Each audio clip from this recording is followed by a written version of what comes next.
Le chapitre 8 qu'on a à voir aujourd'hui porte sur les systèmes d'information, sur l'utilisation de l'informatique en gestion. Alors, il y a beaucoup d'acronymes à voir dans ce chapitre-là. C'est de la matière très théorique, ce qu'on pourrait qualifier de gros par cœur. Alors, commençons, si on regarde là, les objectifs. 1. Voir les différents systèmes d'information possibles, voir les systèmes de gestion intégrés et voir ce qu'on appelle la technologie d'identification RFID, la Radio Frequency Identification. Donc, il y a 3 matières. Les systèmes d'information, les systèmes intégrés de gestion et le RFID. Alors, commençons à la page 4 des diapositives par les différentes familles de logiciels que nous devons connaître. Okay? Tout ce qu'on voit ici, là, RMS, CAS, PMS, WMS, APS, ce sont des logiciels ou des familles de logiciels plutôt que vous devez connaître. Une famille de logiciels, qu'est-ce que c'est? Par exemple, le traitement de texte est une famille de logiciels et Word est un logiciel dans la famille des traitements de texte. Excel est un logiciel dans la famille des tableurs. Alors, en gestion, on a exactement le même concept. On a des familles de logiciels et à l'intérieur de ces familles de logiciels, il existe des marques de logiciels. Par exemple, SAP, Oracle, Sightline sont des marques de logiciels dans la famille des logiciels ERP. Alors, comment ERP pour Enterprise Resource Planning? Comment comprendre tout ce qui est marqué ici? Alors, vous avez ici dans le centre, en vert, la chaîne d'approvisionnement interne d'une entreprise. Alors, planification de projet, conception, ingénierie, approvisionnement, gestion des stocks, planification des opérations, fabrication, vente et services après-vente. Alors, cet axe d'activité de gestion dans l'entreprise peut se faire aider à l'aide des logiciels qui sont ici autour. Donc, on voit que ces outils-là, logiciels, sont utilisés dans cette section-ci de la chaîne d'approvisionnement interne de l'entreprise. Les logiciels qui sont ici sont plutôt utilisés dans cette section de la chaîne d'approvisionnement interne de l'entreprise. Donc, il y a des logiciels qui sont spécialisés par section de la chaîne d'approvisionnement. Des logiciels qui vont servir dans les achats, des logiciels qui vont servir dans la conception, etc. On n'a pas besoin de connaître tous les logiciels qui sont affichés ici. Alors, ce que je vais faire avec vous dans les prochaines minutes, je vais pointer les logiciels qui sont importants. Alors, le premier, le plus important, c'est lui. Le logiciel ERP, Enterprise Resource Planning.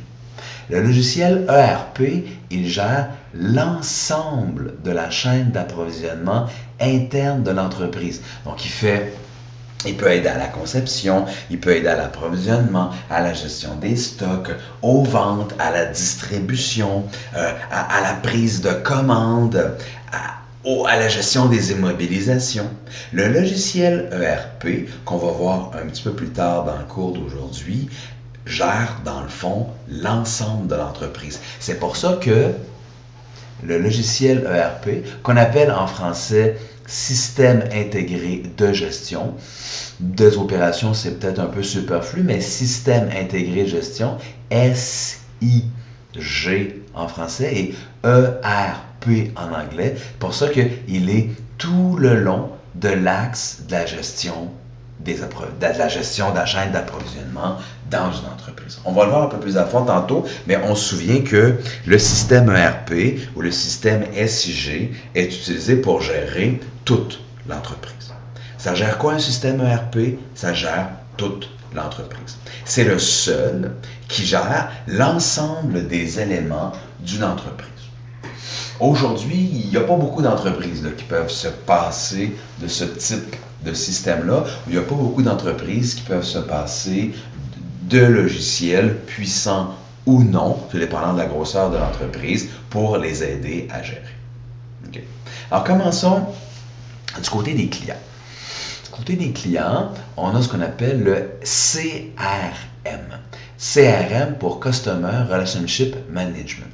Alors, comme son nom l'indique, c'est une famille de logiciels qui sert à gérer la relation avec les clients.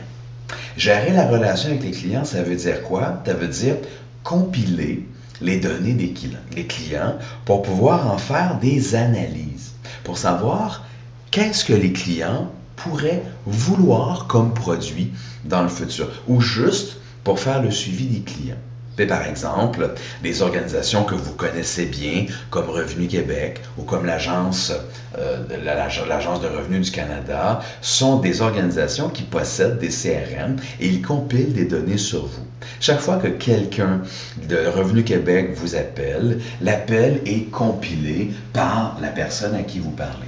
De sorte que vous ne pouvez pas rappeler Revenu Québec 3 mois plus tard pour leur dire « Oui, mais ça, je ne savais pas ça, vous ne m'aviez pas dit ça. » Tout est compilé.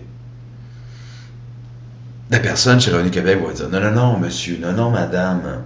Le 8 avril à 14h12, voici ce qu'on vous a dit et voici ce que vous nous avez répondu. » Revenu Québec, l'Agence de revenus du Canada, Hydro-Québec, Gaz métropolitain, Vidéotron, Bell Canada, tout ce genre d'entreprises-là ont des CRM extrêmement puissants pour compiler les données reliées à leur relation avec la clientèle.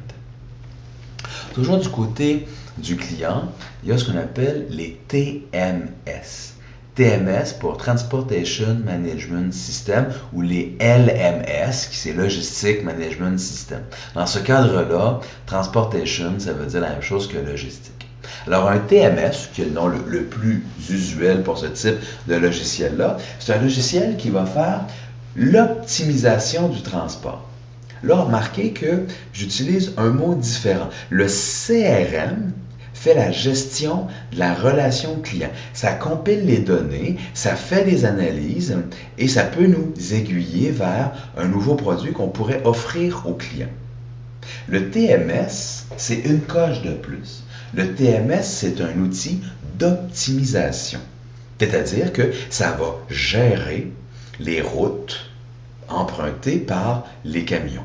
Le TMS est surtout utilisé pour les camions. On l'utilise un peu aussi dans l'industrie de l'aéronautique pour les avions, notamment pour la confection des cédules des pilotes d'avion, mais c'est surtout utilisé pour les transports par camion.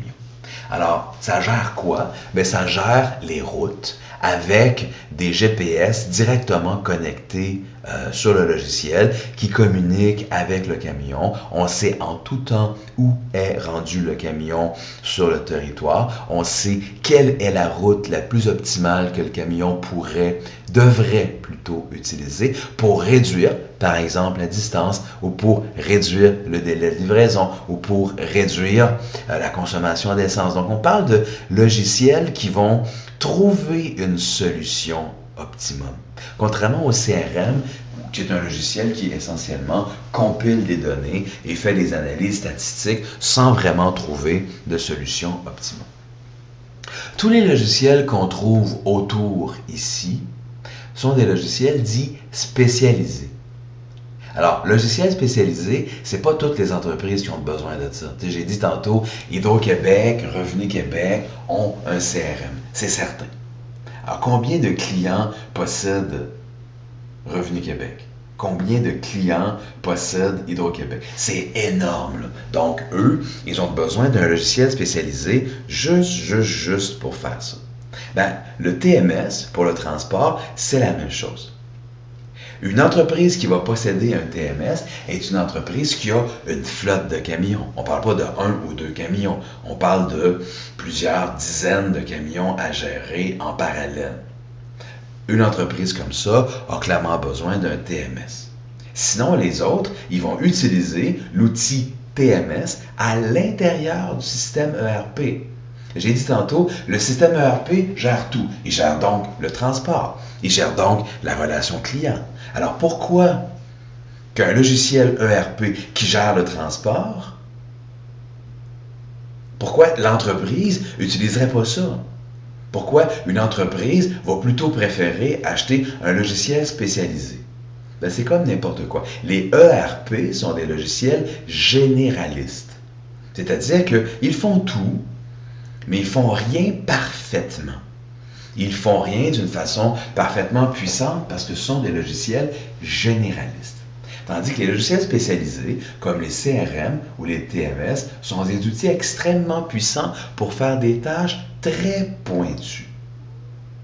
C'est comme si je vous dis, quel genre de marteau avez-vous chez vous? Ben, chez vous, vous avez un marteau, ce qu'on appelle un marteau de menuisier. C'est le fameux marteau là, avec comme deux oreilles au bout. C'est un marteau dit généraliste. Si vous faites du rembourrage, ben vous aurez besoin, et que vous en faites beaucoup, vous aurez besoin d'un marteau spécialisé, un petit marteau de rembourreur. Le marteau de menuisier va être un peu gros à ce moment-là pour faire du rembourrage si vous en faites souvent ou si vous en faites votre métier. Donc, il y a deux outils qui sont des marteaux, mais un marteau spécialisé et un marteau plus généraliste. Ben, c'est la même chose pour les logiciels dans les entreprises. Le ERP est un logiciel généraliste, genre marteau de menuisier, tandis que le CRM et le TMS et tous les autres logiciels qui sont à l'extérieur ici sont des logiciels dits spécialisés pour faire des tâches très pointues dans les entreprises. Ensuite, on a ici le WMS, Warehouse Management System. Alors, comme son nom l'indique, le WMS gère les entrepôts. Encore une fois, d'une façon spécialisée. En fait, il ne gère pas les entrepôts. Il optimise la gestion des entrepôts. C'est-à-dire que grâce au WMS, vous allez avoir besoin de moins d'espace parce que ce logiciel va ranger correctement les boîtes, les palettes à l'intérieur d'un volume qu'on appelle l'entrepôt. Donc, on parle d'un logiciel assez sophistiqué. Ça ne fait pas juste se souvenir d'où sont les pièces dans l'entrepôt. Ça les place pour minimiser les déplacements dans l'entrepôt. Ça les place pour que le flux des matières, donc le déplacement des matières, soit le plus rapide à l'intérieur de l'entrepôt. Des entreprises comme Loblaw ou des entreprises comme Walmart vont utiliser des WMS. Walmart et Loblaw sont des entreprises essentiellement d'entreposage. Quand vous rentrez chez Loblaw, dans le fond, vous rentrez dans un gros entrepôt, là. Ben, eux, ils vont utiliser un WMS, c'est garanti. Ensuite, on a le APS. APS pour Advanced Planning System. Au dernier cours, on a parlé de plan global de production. On a parlé de plan directeur de production. On a parlé de plan des besoins matières. L'APS, ça fait quoi? Ça fait ça. L'APS, ça va aller optimiser la planification des opérations. L'APS est, parmi les logiciels qu'on voit aujourd'hui, possiblement le plus sophistiqué des logiciels. C'est un logiciel qui a une mathématique extrêmement avancée et qui a des algorithmes de calcul extrêmement puissants pour aller optimiser la planification. La planification, c'est quoi? Comme on a déjà dit au chapitre 9, la planification, c'est quoi produire, combien produire, quand produire. L'APS va optimiser cet aspect-là des opérations. C'est très rare que les entreprises possèdent des APS. Dans ma carrière, à date, j'ai vu 2-3 entreprises avec des APS. Ça prend des entreprises où il y a des gens très compétents qui travaillent à l'intérieur, notamment des gens compétents en matière de gestion des opérations, ce qui est quand même assez rare. Ça prend aussi une entreprise qui a de l'argent parce que ça coûte cher, ce genre de système-là. Et ça prend une entreprise qui a des données qui sont fiables, ce qui n'est pas nécessairement très fréquent sur le marché du travail. Donc, APS, très utile, mais quand même moins utilisé là, dans l'industrie. Ensuite, on a un MES. MES pour Manufacturing Execution System. Le MES et l'APS, vraiment pas très utilisés. Le MES, on parle d'un truc extrêmement sophistiqué. Qu'est-ce que c'est? C'est un logiciel qui fait la compilation des données de production en direct lorsque la production se fait. Ça veut dire quoi? Ça veut dire que maintenant, à 14h16, je sais que sur la machine X, il y a Madame Y qui travaille et elle travaille sur le bon de travail 1, 2, 3, 4. Ou elle travaille sur le bon de fabrication 1, 2, 3, 4. Donc, on parle ici d'un logiciel extrêmement sophistiqué parce que il doit être connecté à chacune des machines. Chaque personne doit identifier dans le logiciel chaque tâche qu'elle exécute sur chaque machine. Imaginez-vous le niveau d'informatisation d'une entreprise qui utilise un MES. Qui utilise un MES que vous connaissez bien? Fédéral Express, UPS, Poste Canada. En tout temps, ces trois entreprises-là peuvent vous dire où est votre colis dans l'espace. On parle d'entreprises qui vont compiler les données en direct. Vous vous souvenez, UPS, là, quand le gentil garçon en culotte brune vient vous voir et vous fait signer une tablette. C'est pas d'hier là, que UPS utilise des tablettes. Bien avant que les tablettes numériques à la iPad soient sorties. UPS utilisait déjà des tablettes pour confirmer que le colis était livré avec signature. Donc un MES, c'est ce que c'est, assez rarement utilisé, mais c'est quelque chose avec laquelle que vous voyez, pas au quotidien, mais que vous voyez souvent, parce qu'à chaque fois que vous envoyez un colis par la poste, vous utilisez un MES. Et vous pouvez le voir se déplacer sur Internet, votre colis qui se promène. Ensuite, on a le DSS, Decision Support System. C'est pas très important pour nous dans le cadre du cours parce que tous ces logiciels-là sont des systèmes d'aide à la décision. Donc, c'est pas une famille tellement importante pour nous. Ensuite, on a ici la famille des logiciels de développement, la famille des logiciels qui servent à la conception des produits. On a les CAD, vieux logiciels, Computer Aided Design. Donc ça sert à créer le produit, un peu comme le Computer Aided Engineering. Ces deux logiciels-là vont servir à la création du produit, à la création physique du produit, au design du produit, au dessin technique du produit. C'est pas d'hier que ça existe. Ces logiciels-là sont relativement âgés. J'étais à l'université et ces outils-là étaient sortis depuis quelques temps. C'était encore assez nouveau, là, mais c'était sorti depuis quelques temps. Donc, c'est quand même pas d'hier que ça existe. Ça sert, dans le fond, à créer des produits beaucoup plus rapidement et des produits qui sont de bien meilleure qualité que ce qui se faisait avant par essai et erreur.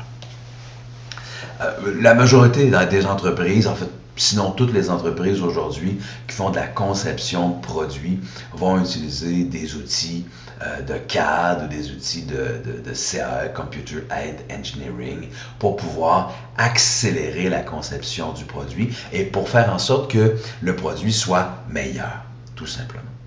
Beaucoup d'entreprises et dans les facultés de génie, ce sont des logiciels assez standards là, qu'on utilise. En gestion, on utilise Excel dans un paquet de cours. En génie, on va utiliser des logiciels de Computer Aided Design ou des logiciels de Computer Aided Engineering. Pas au quotidien, évidemment, tout dépendant de la spécialité que vous avez, mais quand même assez souvent. Ensuite, il y a le logiciel qu'on appelle le PDM, Product Data Management, ou le PLM, Product Life Cycle Management. Alors, qu'est-ce que c'est? Ça, ce sont des logiciels qui sont assez rarement utilisés dans les entreprises, sauf dans l'alimentaire, dans le pharmaceutique et dans l'aéronautique. Quelles sont les caractéristiques de ces trois environnements industriels, pharmaceutique, alimentaire et aéronautique? Il y a des lois qui encadrent ces entreprises et qui obligent les entreprises à conserver des données sur l'évolution du produit. Par exemple, il y a un avion qui crache. Okay? On veut savoir, on va être capable de déterminer pourquoi cet avion est tombé. On va être capable de déterminer le bout de l'aile, qui l'a fabriqué, qui a donné son accord pour que la qualité soit assurée, qui a fait les changements de design de ce bout d'aile. Donc ça va loin là. Le PDM ou le PLM sont des logiciels qui vont compiler l'évolution du produit et sa fabrication. C'est-à-dire qu'on peut savoir en détail le bout d'aile de l'avion a été fabriqué à tel jour par telle personne. C'est telle personne qui a signé le design. On connaît toute la vie du produit, de sa naissance jusqu'à sa mort. Et tout son détail d'évolution. Par exemple, telle pièce, c'est la 7e version que nous avons de cette pièce. Ben, la version 1 est sur quel produit qui est en train d'être utilisé sur le marché actuellement. La version 2 est sur quel produit en train d'être utilisé sur le marché en ce moment. Qui a approuvé la version 2 de cette pièce? Quelle est la différence entre la version 1 de la pièce et la version 2 de la pièce? Etc., etc. Donc, ça donne beaucoup de détails. Donc, on comprend très bien que dans l'aéronautique, on va avoir le détail sur chacune des pièces qui rentrent dans la fabrication d'un avion. Dans le pharmaceutique, la même chose. L'idée dans le pharmaceutique, c'est vous avez une bouteille de médicaments chez vous. Okay? Il y a un enfant qui prend la bouteille et qui trouve que les médicaments ont une belle couleur. Il ingurgite ce médicament. Le médicament a été fabriqué en 1983. Ben, je vous le dis, grâce au PDM et au PLM, l'entreprise pharmaceutique peut retrouver précisément quelles étaient la composition de ce produit en 1983 pour ainsi évaluer les dangers de la matière. Au niveau alimentaire, c'est la même chose. Au niveau alimentaire, s'il y a un problème dans le steak que vous avez acheté hier chez IGA, on va être capable d'aller retrouver le bœuf qui a contribué à ce steak. Il était où? Qu'est-ce qu'il a mangé, ce bœuf? Donc, c'est le type de données qu'on compile dans les PDM ou dans les PLM. Donc, on s'entend que ce n'est pas toutes les entreprises qui doivent utiliser ça, mais il y a quand même beaucoup d'entreprises qui utilisent ces logiciels-là parce qu'il y a une loi qui encadre toutes les entreprises pharmaceutiques, alimentaires et aéronautiques. Et des lois qui sont assez sévères, là. Si les entreprises ne respectent pas ces lois, le gouvernement va les fermer, tout simplement. Fermer, carrément. Arrêter les opérations. Donc ça, c'est le PLM, PDM. On va à l'autre bout. Du côté du fournisseur, il y a ce qu'on appelle le RMS, Requirement Management System. C'est l'équivalent du CRM, mais au niveau des fournisseurs. Alors, ça fait quoi? Ça compile les données fournisseurs. Pourquoi? Pour évaluer les fournisseurs. Tout simplement. Donc, ça permet de faire une évaluation objective à court, à moyen et à long terme de chacun de nos fournisseurs. Évidemment, pour qu'une entreprise requiert un RMS, ça prend une entreprise qui a beaucoup de fournisseurs. Personnellement, j'ai jamais vu d'entreprise avec des RMS. Pourquoi? Parce que le ERP est relativement fort pour faire le suivi des fournisseurs. C'est très rare qu'une entreprise ait besoin de ce type de logiciel-là. Moi, dans ma carrière, j'ai jamais vu d'entreprise avec des RMS et j'ai été consultant dans l'implantation de systèmes d'information, donc j'en ai vu beaucoup d'entreprises et j'en ai vu beaucoup de logiciels. RMS, jamais vu ça dans la pratique, pour vrai, sauf à l'intérieur d'un logiciel ERP. Computer Aid Styling, vraiment pas important pour nous. Ça pourrait être associé là, au CAD ici. Et le Project Management System, donc des PMS, des logiciels de gestion de projet. Vous en connaissez un qui est très à la mode et très connu, qu'on appelle Microsoft Project, qui est possiblement le plus utilisé là, dans les moyennes, voire même dans les grandes entreprises, pour des petits, des moyens et des assez grands projets. Pour de très grands projets, il y a des logiciels plus puissants que Microsoft Project qui existent, quoique Microsoft Project est un logiciel quand même assez complexe et assez puissant. Alors, si on fait un résumé, Qu'est-ce qu'on a à retenir? ERP, logiciel pour gérer globalement l'entreprise. Ça gère quoi? Ça gère tout. CRM, logiciel pour gérer la relation avec le client. Ça compile les données et ça permet de voir des tendances. TMS, optimisation des transports. Nos camions sont où? Qu'est-ce qu'ils font? À quelle vitesse ils roulent? Et comment on peut optimiser leur déplacement? WMS, outil d'optimisation de la gestion des stocks dans les grands entrepôts. APS, outil d'optimisation extrêmement sophistiqué pour la planification des opérations, utilisé seulement dans les entreprises qui ont des opérations extrêmement complexes. MES, un outil de suivi de la production. Un suivi extrêmement détaillé. Qui fait quoi maintenant dans notre entreprise? J'ai 600 employés dans mon entreprise. Qu'est-ce qu'ils font en ce moment? Le MES peut vous le dire. DSS, point important pour nous. CAD et CAE pour aider à la création, à la conception des produits.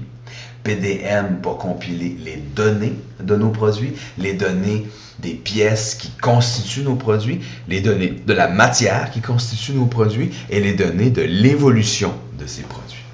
Ensuite, on a le RMS, Requirement Management System, pour tout ce qui est approvisionnement et gestion de la relation avec les fournisseurs. Et on a finalement les PMS pour gérer les projets. Alors ceci, c'est la première section du chapitre 8. Vous devez absolument connaître ou écrire sur votre feuille de notes chacun de ces logiciels qui existent.